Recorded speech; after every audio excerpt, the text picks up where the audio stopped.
Bonjour, au sommaire, une Lotus inédite, une parade Jaguar record, un Volkswagen Combi Lego et Mercedes en fête à Stuttgart. Avant de débuter ce journal, un petit mot pour vous rappeler la présence en kiosque du numéro 1197 d'Autoplus. Au menu, l'élection du volant d'or 2011, les essais des Opel Ampera, Land Rover, Range Rover Evoque et Citroën DS.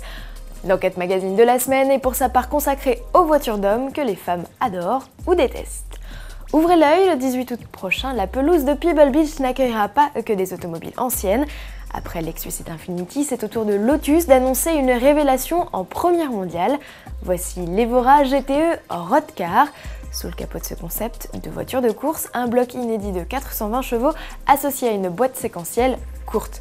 L'objectif de Lotus avec cette auto, très simple, participer à la course la plus exigeante du monde, les 24 heures du Mans. À suivre.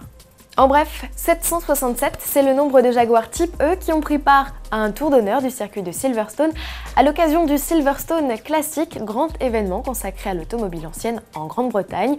Une somme rondelette qui vaut à la parade d'entrée au Guinness des records. En réalité, plus de 1000 Type E avaient fait le déplacement à l'occasion du 50e anniversaire du modèle. Parmi elles, une HP 9600, la plus ancienne des Type E, ou encore la 77 RW, premier roadster de production. Avis aux fans de Volkswagen Combi, Lego lance une version briquette de l'iconique van des années 60. Il s'agit ici d'une reproduction fidèle de la version T1 de 1962, caractérisée par le V sur la calandre, les fenêtres avant à projection ou encore le toit arrondi avec sa tente extensible. Lego pousse même très loin la ressemblance, le capot arrière laisse apparaître le 4 cylindres à plat d'époque. Enfin, à l'intérieur, les concepteurs ont pris soin de reproduire avec exactitude le poste de conduite et l'habitacle avec son lit et sa table pliante.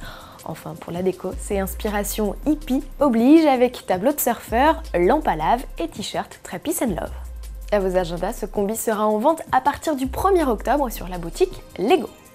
Dimanche 14 août, Stuttgart, fief de Mercedes, était à la fête. La firme à l'étoile y célébrait son 125e anniversaire, un événement aussi familial que convivial.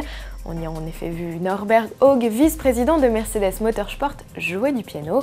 Michael Schumacher découvrir la première automobile de Carl Benz en compagnie de l'arrière-petite-fille de ce dernier. De leur côté, Ralf Schumacher et Bruno Spengler se sont amusés à changer les roues. Enfin, on pouvait également découvrir les Smart électriques à travers une grande parade ou encore profiter d'une rétrospective F1 allant des flèches d'argent à la MGP W02. À demain!